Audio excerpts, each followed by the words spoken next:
한 주간을 우리 또 열심히 살았습니다.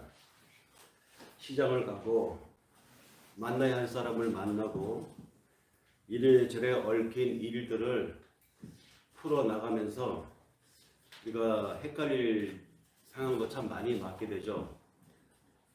이 일이 옳은가 그런가, 지금 내가 하는 일이 하나님 앞에 옳은 일인가 그런 일인가, 선이냐 악이냐 구분하기가 가장 어려울 때가 많습니다. 어떤 사람을 지지했는데 그 지지한 내 입장이 옳았던 것인가 그랬던 것인가에 대한 이런 거대한 담론에 대한 판단에서부터 시작해서 만났던 사람과 사소한 언쟁으로 내 마음이 불편하게 돌아왔던 일도 있었죠. 그런 일이 그 사람이 잘못한 것인가 내가 잘못한 것인가, 그 사람이 옳았는데 내가 걸어서 그런 것인지 나는 옳았는데 그 사람이 그러한 태도가 역시 나를 더 힘들게 만들었던 것인가에 이런 사소한 것에 이르기까지 우리는 선과 악이 혼재되어 있는 현실을 살고 있습니다. 이 선과 악이 혼재되어 있는 이 현실을 살면서 더 우리를 혼란에 빠뜨리는 것은 믿는 사람들끼리라고 하는 이 기독교 교회 안에서도 신자들 사이에서도 때로는 그 믿는 사람과의 약속이라든지 믿는 사람과의 어떤 비즈니스가 얽혔을 때 그 나타나는 양상들이 세상 사람들과 조금도 다르지 않는 어떤 멘트들, 액션들 이런 것이 나타날 때 우리는 헷갈립니다. 내가 하나님 말씀대로 안 사는 것인가, 저 사람이 이상한 사람인가. 그런데 더 헷갈리는 것은 이렇게 판단의 중심에 있는 나 자신조차도 때로는 내가 하나님에 맞는 사람인가 반하나님적인 사람인가 스스로 고민할 때도 많다는 것입니다.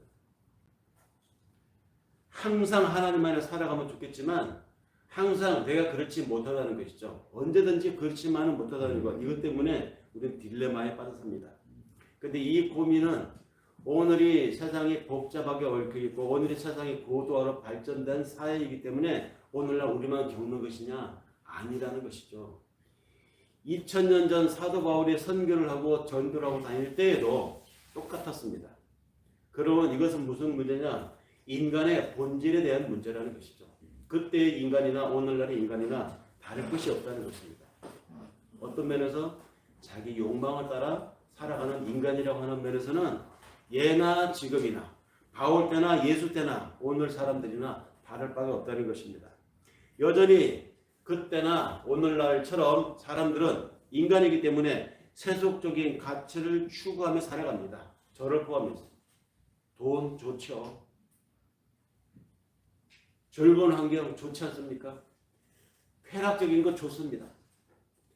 이런 세상의 가치를 한쪽에서 우리가 추구하며 살아갑니다. 그렇게 땅의 자원을 누림으로써 그 땅의 자원을 넉넉하게 누린다는 것을 사람들은 형통한 삶이라고 이야기하죠. 그리고 그 형통한 삶에 영역을 많이 차지한 사람들일수록 다른 사람에게 자신을 자랑합니다. 내가 이만큼 확보를 했다. 내가 이만큼 여력을 창출했다.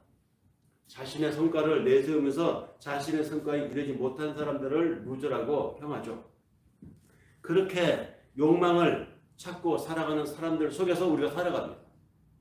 그런데 그 욕망에 전념이 되어서 나도 또 나 자신을 모르게 그 욕망이 어느 만큼 한쪽에 침투가 되어 있다는 것이죠. 그래서 내가 판단하고 내가 기도 속에 숨어있었던 내 기도 속에 샅샅이 분석을 해보면 그 기도 중에 어느 한 부분은 하나님에 맞지 않는 내 사심에 들어가 있는 기도가 있더라는 것이죠. 그래서 혼란이 온다는 것입니다. 성도는 그렇게 땅의 자원을 누림으로 형통한 삶을 추구하는 세인들의 욕망과는 달리 그런 삶으로부터, 그런 세상으로부터 하나님의 길을 걸을 때 우리를 하나님이 칭하는 명칭이 있습니다. 성도라고요. 너희는 성도다. 사도 바울이 자신의 편지를 받아보는 수신자들을 상대로 편지를 했는데요. 에베소에 보는 편지 일부를 우리가 1장에서 지금 함께 읽었습니다. 거기에 뭐라고 얘기합니까? 하나님의 뜻으로 말미암아 그리스도 예수의 사도된 나 바울은 에베소에 있는 성도들과 그리스도 예수 안에 있는 신실한 자들에게 편지하노니 이렇게 말하죠. 성도라고 이야기를 하고 있습니다. 자신의 편지를 받아보는 수신자들에게 여기는 성도다. 그러면서 또 다른 명칭을 씁니다. 그리스도 안에 있는 신실한 자들이라고 또 표현을 했죠. 그러니까 성도, 신실한 자. 어떤 경우에 바울이 성도라고 이야기하고 또 어떤 경우에 신실한 자들이라고 이야기하는가. 오늘 그 메시지를 하나님 안에서 함께 풀어보자고 하는 말입니다. 성도라는 말은 한문입니다. 한문, 성도. 거룩한 도, 무리들. 그러니까 거룩한 무리라는 뜻이죠. 성도. 그런데 거룩한 무리들이라고 하는 이 말을 우리가 성도라고 풀어 쓰지만 사실은 이 거룩할, 이 성자, 거룩하다는 말은 함부로 쓰는 말이 아닙니다. 거룩이라는 말을, 성도라는 말을 사람들은 이렇게 생각하는 것 같아요. 도덕적으로 흠이 없는 삶, 약점이 없는 삶, 무범한 삶, 순결한 삶, 이것을 가리켜서 거룩한 삶이라고 사람들은 생각을 하는 것 같습니다. 그런데 그 말이 다 틀린 말은 아니지만 전적으로 맞는 말은 또 아닙니다. 그러한 도덕적이고 윤리적인 의미에서 이 거룩이라는 말을 정의하면 성경에서 말하는 거룩의 개념이 너무 좁아져요. 너무 빈약해집니다. 성경이 말하는 거룩은 하나님의 신성과 관계되고 하나님의 크심과 관계된 것이고 그 하나님의 위대함을 표현하는 것에 쓰이는 단어가 바로 거룩입니다. 사람이 함부로 쓸 수 있는 말이 아니고 사람에게 적용될 수 있는 말이 아니에요. 그래서 이 단어는 죄에 길들여지고 악에 물든 우리 인간 사이에 이 단어가 쓰일 수가 없습니다. 왜? 하나님은 거룩하신 존재이기 때문에 그 거룩하신 하나님을 표현하는 데에 이 거룩이라는 말을 쓰지 인간 사이에 주고받는 언어들, 인간 사이에 일어나는 사건들 속에 이 거룩이라는 말은 도저히 쓸 수가 없습니다. 거룩이라는 말은 하나님과 그 하늘의 것들을 내용으로 담지하고 있는 단어가 바로 거룩이기 때문입니다. 그래서 우리는 거룩이라는 말을 굳이 쓴다면 거룩이라는 말을 직접 쓰지 않고 따로 대체용으로 만들어 쓰죠. 뭐냐? 구별된이라는 말입니다. 구별된 족속들, 구별된 무리들. 이걸 가리켜서 성도라는 말로 쓰긴 하는데 그러면 무엇으로부터의 구별이냐 우리가? 세상으로부터 구별입니다. 세속적 가치관을 가지고 살아가는 사람들과는 그런 사람들로부터 구별된 존재. 이게 바로 우리 성도라는 것이죠. 그러면 무엇을 위해서 세상의 가치관과 구별되는가? 하나님의 영광을 위해서. 그리고 하나님의 것으로 이 땅에 살아가는 우리, 그 하나님의 것으로 만들어져가는 존재라고 할 때 이 구별된 존재, 구별된 무리라는 말을 씁니다. 소위 성도라는 말을 쓴다는 것이죠. 그래서 이게 이 강대상을 사서 여기에 준비해 주신 그분의 뜻이 있어서 여기에 강대상이 준비되어 있습니다. 피아노도 마찬가지고 올르겐도 그렇고 마찬가지 여기입니다. 그냥 TV지만 이걸 교회에 놓고 쓰면 뭐라고 그래요? 우리가 성물이라고 그러죠. 성물. 앉아 계신 탁자도 그냥 사무실에 놓으면 탁자지만 교회에 놓고 쓰면 이거는 성구라고 합니다. 거룩한 가구라는 것이죠. 그와 같이 교회에 어떤 물건을 놓고 쓰면 그것은 구별된 물건, 구별된 가구라고 해서 성물 또는 성구라는 말을 쓰잖아요. 마찬가지로 하나님이 임했던 산을 우리가 성산이라고 하죠. 모세가 하나님과 조우해서 십계명을 받았던 산, 신의 산을 성산이라고 합니다. 엘리야가 산에 올라가서 하나님을 뵙고 거기서 신통력을 발휘했던 그 산, 갈멜산을 성산이라고 합니다. 예수께서 산에 올라가서 하나님과 만나고 거기서 얼굴이 하게 변했던 변화산, 그 감람산을 우리는 성산이라고 합니다. 성물, 성구 또는 성산, 이 뭡니까? 다 그 성자를 붙이는 거룩함이라는 말을 붙인 이유는 하나님과 관계되어 쓰여지기 때문입니다. 마찬가지로 우리를 가리켜서 성도라고 하면 그런 해석으로 풀어야 한다는 말입니다. 성도는 저를 성도라고 합니다. 여러분도 성도입니다.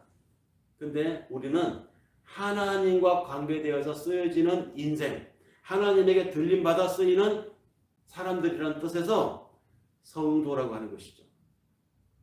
백두산이 시내산과 달라서 백두산보다 훨씬 뛰어나기 때문에 시내산을 성산이라고 할까요? 설악산이 갈멜산만 못해서 갈멜산만 가리켜서 유독 성산이라고 하겠습니까? 거기에 하나님이 임했기 때문입니다. 저를 들어서 쓰시는 하나님, 여러분들의 인생을 들어서 쓰시는 하나님, 성도라는 개념도 마찬가지죠. 하나님이 나를 구분하여 하나님의 나를 당신의 사랑하는 백성으로 따로 선택했기 때문에 내가 성도가 된 것이지, 제가 하나님의 은총을 받을 만한 그릇과 자격이 되어서 내가 성도가 됐다 아니에요. 어떤 책상이든지 어떤 TV든지 어떤 피아노든지 하나님이 따로 구별해 쓰시면 그것이 거룩한 성물이 되는 것처럼 하나님이 나를 사랑하시고 나를 뽑아서 세상과 구별하여 당신의 쓰임에 맞도록 나를 이끌어가는 존재가 되면 내가 바로 성도가 되는 것입니다.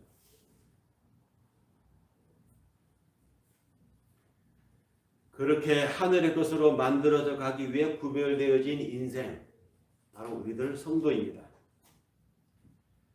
그래서 성도라고 하는 이 개념도 하나님의 영광을 위해서 살도록 구별된 존재, 또는 하늘의 것으로 만들어가는 존재일 때 성도인 것이지, 만약에 그런 존재와 상관없이 사고하고 그런 존재 상관없이 세상 사람들처럼 세속적인 가치를 추구하고 땅의 자원을 더 많이 확보하는 것을 인생의 목적으로 살아간다고 하면 그건 하나님의 나라에 만들어가는 사람이 아닌 것이죠. 그런 인생과는 거리가 먼 인생입니다. 그런 사람을 성도라고 하지 않아요. 교회를 출입해도.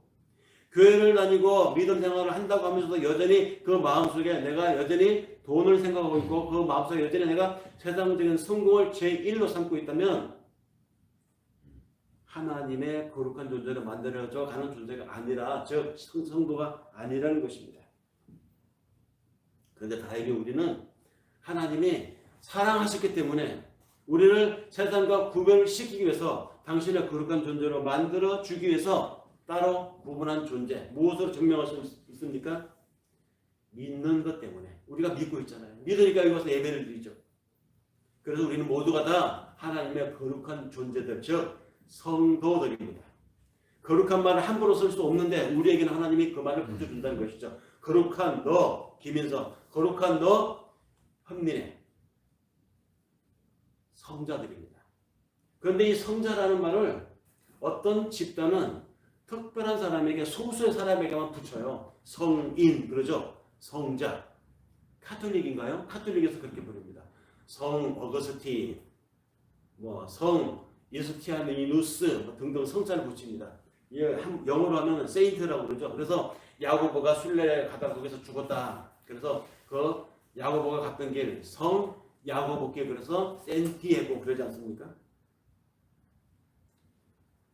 카톨릭에서는 소수의 몇 사람에게만 이 거룩하다는 말, 성자를 붙여줍니다. 그래서 성 프란시스 또는 성모 마리아 또는 성 베드로, 그렇게 소수를 성자로 만들어서 그들을 추앙하게 만들죠. 그리고 그런 사람들 같은 신앙의 길을 가야 마땅한 하나님의 사랑받는 자들이다, 이렇게 선전을 합니다.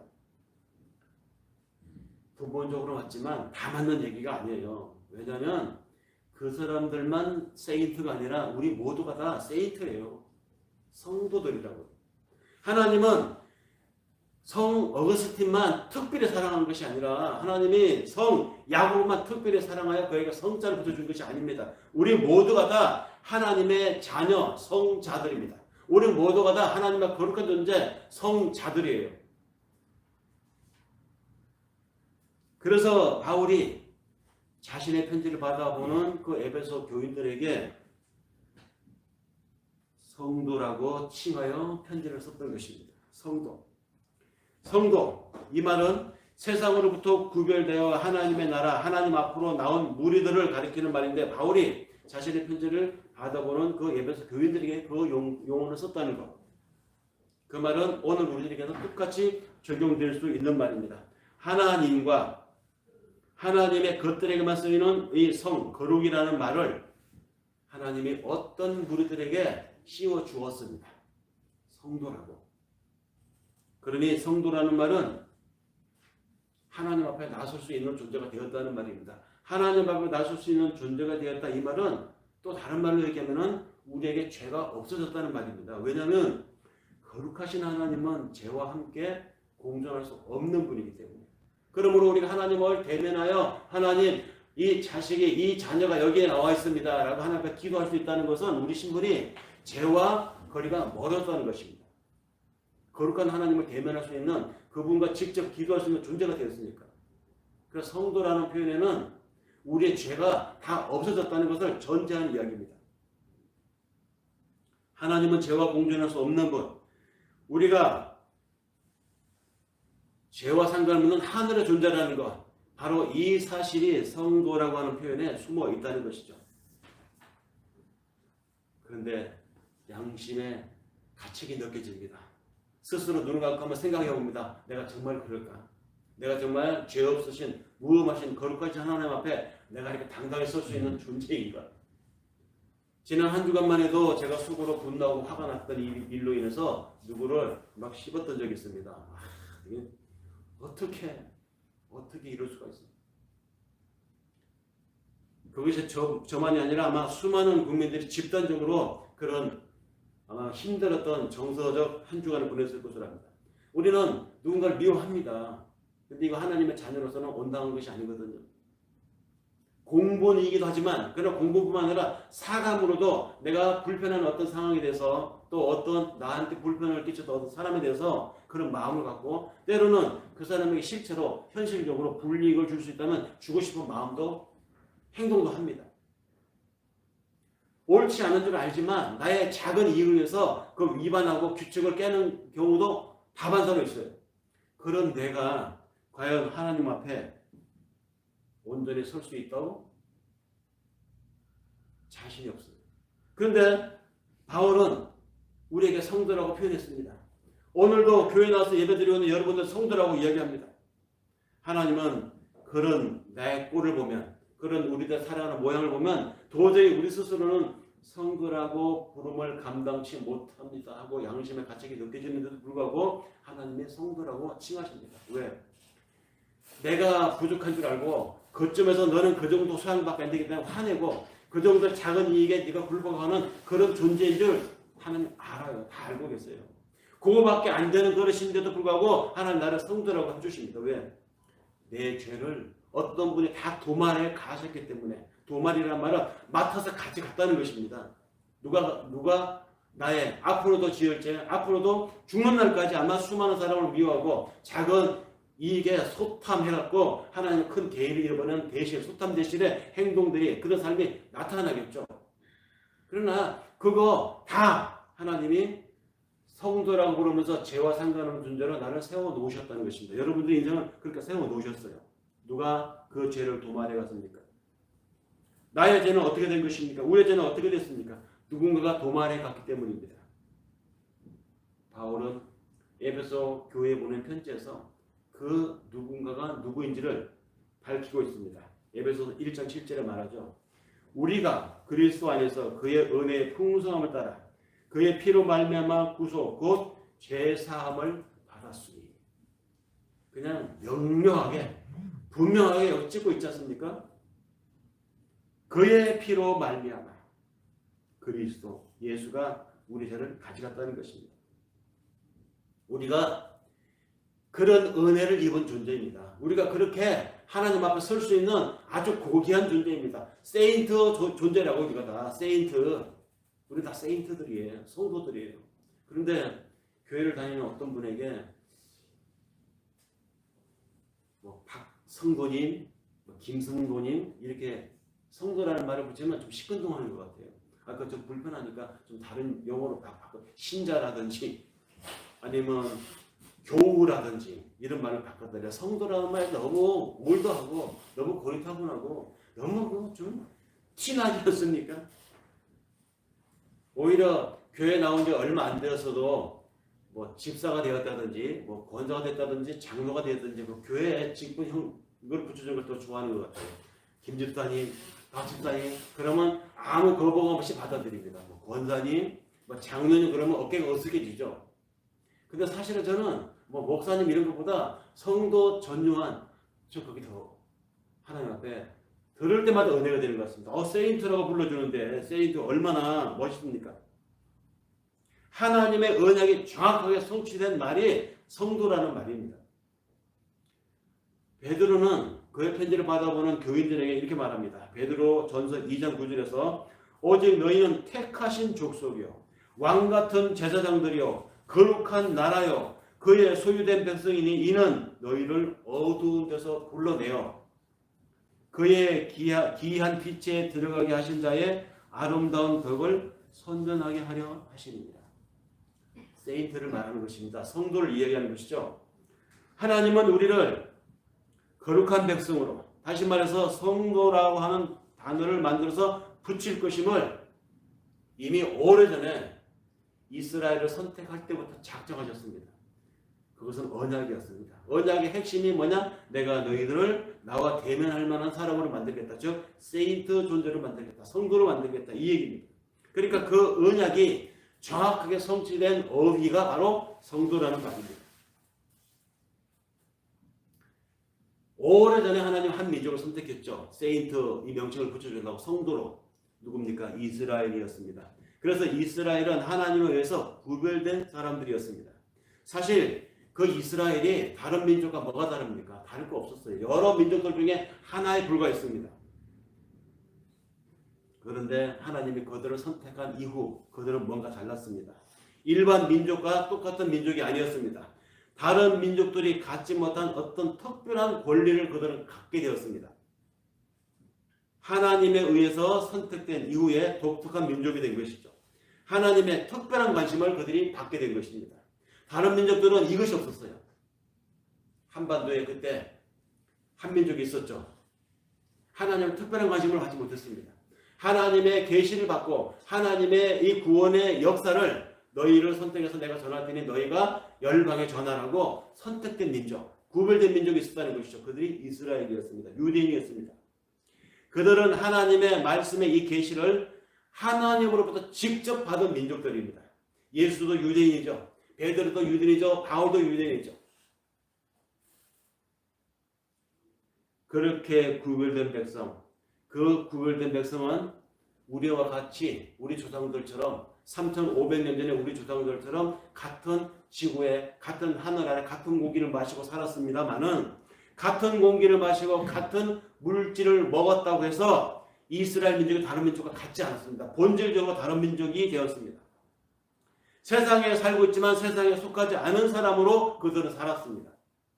하나님에 의해서 끌려가는 민족, 하나님의 리더에 의해서 삶을 맡긴 민족, 오직 하나님에 의해 소유된 민족이 바로 이스라엘이었습니다. 그러니 여러 민족들 중에 한 민족인 것 같지만 결코 같아 보이지만 본질적으로 다른 민족, 그들이 이스라엘이었습니다.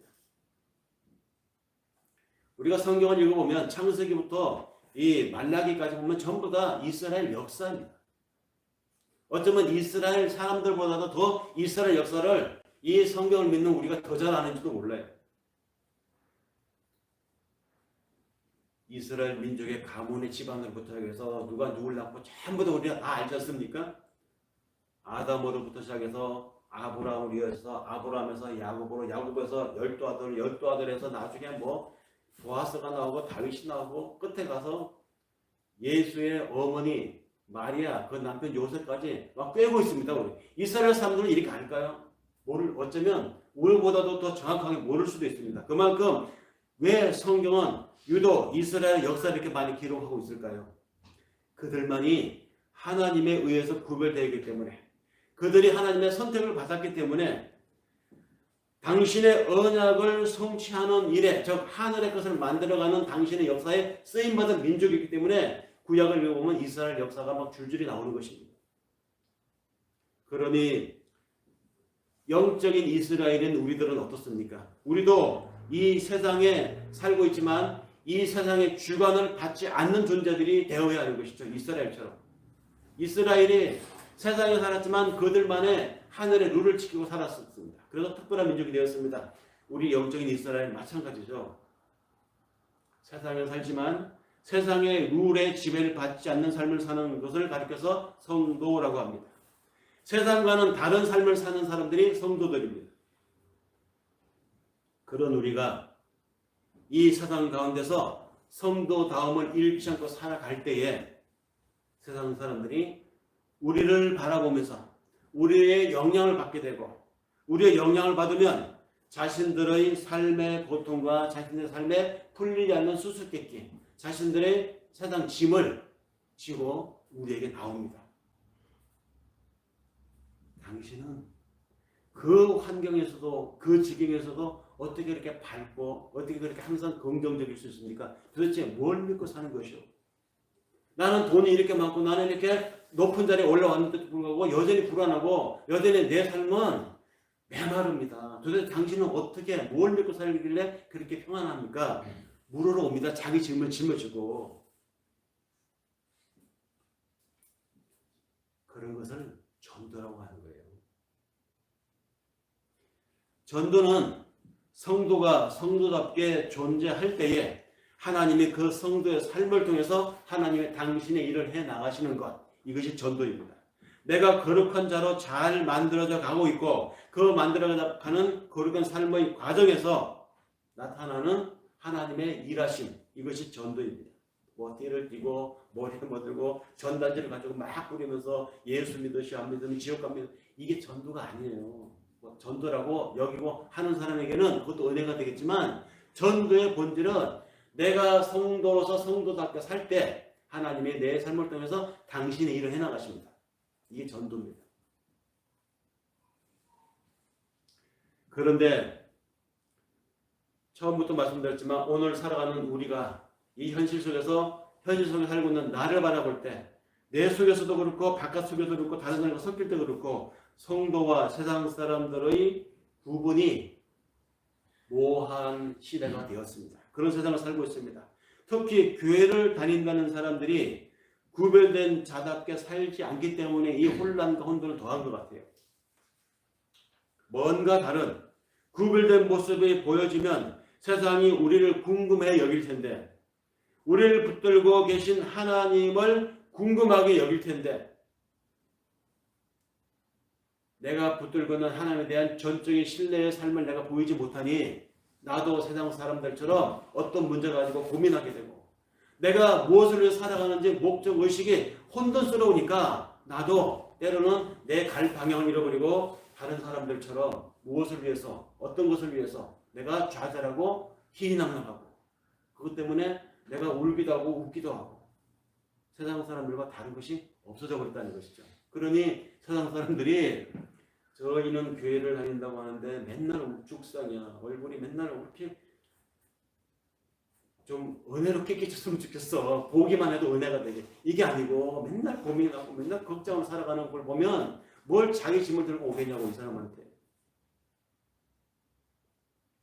바울이 편지를 보냈던 에베소 이 지역은 어떤 곳이었습니까? 여기 대단한 도시였습니다. 이 도시는 마술이 횡행했던 곳이고요, 요술이 판을 쳤던 곳입니다. 거기다가 요술과 마술뿐만 아니라 이 도시에 아데미 여신 신전이 있었던 곳이에요. 그래서 바울이 에베소에 보낸 편지 읽어보면 곳곳에서 바울이 이렇게 말합니다.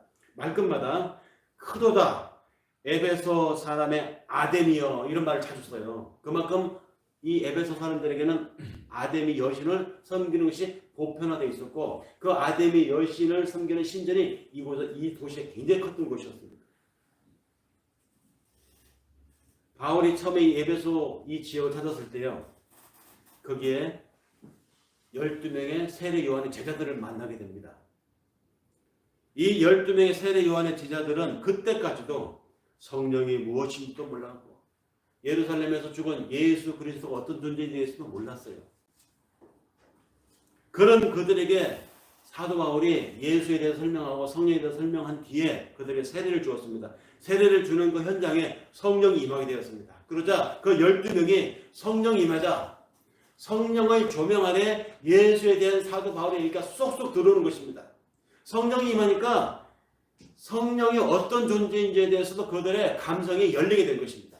성령 임한이 내가 이제 이스라엘 역사를 다시 해석하게 됐고, 성령 임한이 우리가 믿어왔던 세례 요한이 어떤 역할의 사람이었고, 구약에서 말한 바가 그것이 예수 그리스도를 향하고 있다는 것이 눈에 들어와서 읽히기 시작했습니다. 그렇게 에베소 교회가 시작되었습니다. 그 12명으로. 그렇게 시작된 그 에베소에 있는 그 교회가 점점점 커져가지고 믿는 자들이 많아져서 나중에는 예수의 제자 중에 하나인 요한, 사도 요한이 이 에베소 교회 담임 목회자로 가게 될 정도로 요한의 사역지가 됐던 것이 에베소였습니다. 이교도들로 꽉 차 있었고 요술과 마술이 횡행했던 것이고 아데미 신전이 있었던 그 지역에 이렇게 성령이 임하고 하나님에 대해서 제대로 아는 사람이 몇이 생기니까 그들이 영향력이 에베소 지역에 교회가 탄생하는 역사가 일어났습니다. 몇 사람이 의해서 그 도시에 교회가 생겨나니 이 사람들로 인해서 소아시아의 전도의 전초 기지가 되는 것이죠. 하나님의 일이 활발하게 일어났습니다. 그렇게 성도 한 사람의 존재, 성도 몇 사람의 존재는 그 지역을 바꿔놓을 수 있고 그 사람이 만나는 그 주변의 사람들에게 영향력을 끼치게 되어 있습니다. 바울은 그런 삶을 사는 사람들을 가리켜서 성도라고 해서 뿐만 아니라 신실한 자들이라고도 표현을 했습니다. 성도는 그렇게 신실한 삶을 사는 사람들을 가리켜서 성도라고 한다는 말이죠. 신실함이 뭡니까? 신실함이란 어떤 것이고 또 그 신실함을 지닌 신실한 자는 어떻게 사는 사람을 가리켜서 신실한 자라고 하는가? 예수가 부활하여 제자들에게 나타났을 때요. 예수님 말씀하셨습니다. 샬롬, 즉 너희에게 평강이 있을지어다. 부활하신 예수님 나타났어요. 그 자리에서 당신의 창자국을 보여주시고 못 박혔던 두 손을 다 보여주셨습니다. 나 십자가에서 죽었지만 이렇게 살아났다. 얘들아 봐라. 너희에게 하나님의 평강이 있기를 바란다. 이 인사를 하시면서 예수님이 나타났을 때 그 자리에 도마가 없었습니다.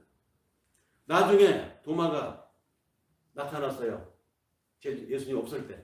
그 부활하신 예수님을 우리가 봤다고, 그 못자국 손자국 봤다고 얘기하는 제자들의 말을 도마는 못 믿었어요. 그래서 이렇게 말합니다. 나는 그분의 못자국에 내 손가락을 넣어보기 전에는, 내가 그분의 창자국, 옆구리에 창자국에 손가락을 넣어보기 전에는 난 너희들의 말 못 믿겠어. 그렇게 말하고 있을 때 예수님 다시 나타났습니다. 나타나신 예수님이 의심하는 도마에게 말하죠. 네 손가락을 이리 내어 내 손을 만져보고 네 손가락을 이쪽으로 내어 내 옆구리에 한번 넣어보아라. 이렇게 말씀하시면서 이어서 바로 도마에게 말합니다. 믿음 없는 자가 되지 말고 믿는 자가 되라. 여기 믿는 자가 되라라는 믿는 자라는 이 말이 원어로 보면 신실함이라는 뜻이에요.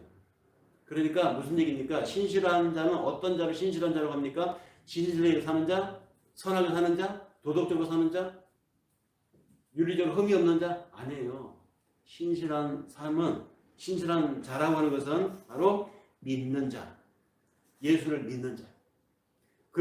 예수가 그리스도라고 하는 사실을 믿는 것, 이것이 바로 신실한 자입니다. 그럼 신실한 자들이 무엇을 믿습니까? 우리가 아까도 말씀드렸지만 예수를 믿잖아요. 세례 요한의 제자들이 어떻게 이 신실한 자가 되었습니까? 그들이 어떻게 그리스도인이 됐습니까? 그들이 그리스도인이 된 과정을 사도행전 19장에 보면 자세히 나와 있습니다. 그 1절에서 5절의 말씀 제가 옮겨볼게요. 바울이 윗지방으로 다녀 에베소에 와서 어떤 제자들을 만나 가로되 너희가 믿을 때 성령 받았니? 라고 물었더니 그들이 말하기를 아니라 우리는 성령이 무엇인지 성령이 있음도 듣지 못했노라 이렇게 말합니다.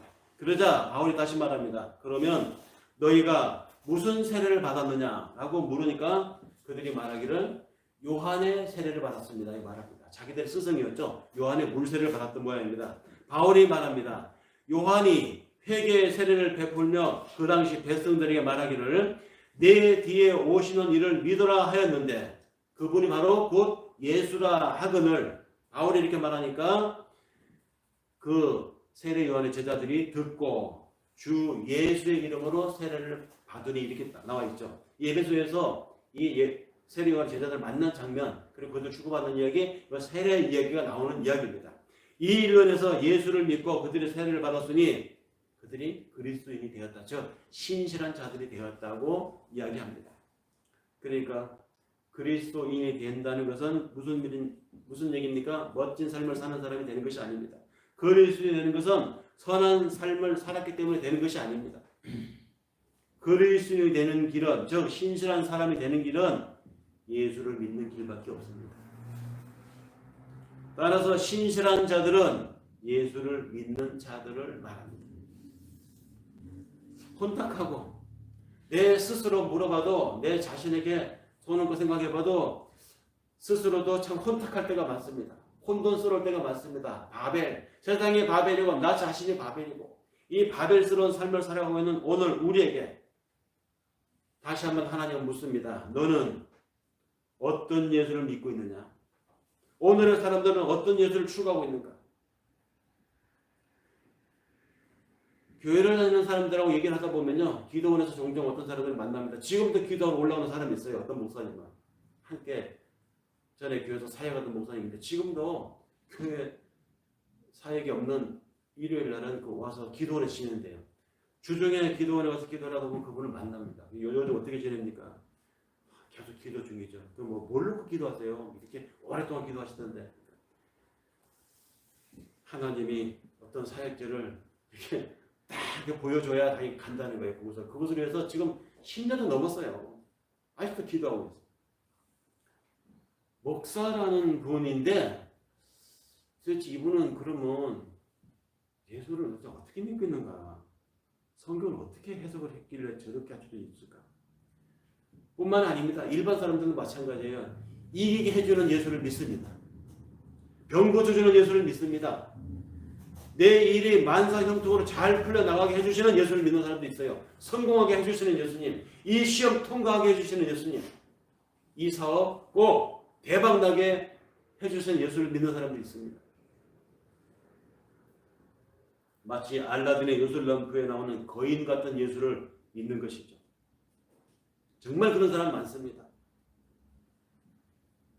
아니에요. 우리는 그런 예수를 믿는 게 아닙니다. 우리는 성경에서 말하는 예수를 믿어야 돼요. 예수 그리스도를 믿는데 어떤 예수를 믿느냐? 우선 저에게 물어봅니다. 성경에 나오는 예수를 믿어야 하지 않겠습니까? 그 초라한 나사렛 예수가 살았던 삶을 믿는 예수, 그가 진짜 그럼에도 불구하고 하나님의 아들이었음을 믿는 우리, 죄 없이 태어나서 십자가에서 우리 인생의 고민과 삶의 불안을 짊어지고 죽었음을 믿는 우리, 그분은 장사한 지 사흘 죽은 자 가운데서 다시 살아나셨음을 믿는 우리, 지금은 하늘에 올라서 이 땅을 신앙으로 살려고 고군분투하는 우리를 응원하고 계시고 우리에게 힘을 실어주시고, 그래서 그 과정을 통해서 하나님의 나라에 적합한 대로 만들어가는 위에서 응원하고 계시는, 우리 속에서 영으로 역사하시는 예수, 우리 그 예수를 믿습니다. 이 예수를 안 믿고 도대체 어떤 예수를 믿는 거예요? 말씀을 정리하겠습니다. 함께 읽었던 신명기서 7장 8절 9절의 말씀을 다시 한번 되뇌이며 오늘의 말씀을 마치겠습니다. 그런즉 너는 알라, 오직 네 하나님 여호와는 하나님이시요 신실하신 하나님이시라. 그를 사랑하고 그의 계명을 지키는 자에게는 천대까지 그 언약을 이행하시며 인애를 베푸시되, 그를 미워하는 자에게는 당장의 보응하여 멸하시나니 여호와는 자기를 미워하는 자에게 지체하지 아니하시고 당장에 그에게 보응하시느니라. 혼탁하고 복잡한 현실을 살아가고 있는 우리들에게 하나님이 방향을 잃지 말라고, 하늘을 향한 우리의 삶의 목적을 잃지 말라고 오늘 이 말씀을 우리에게 주시길 믿고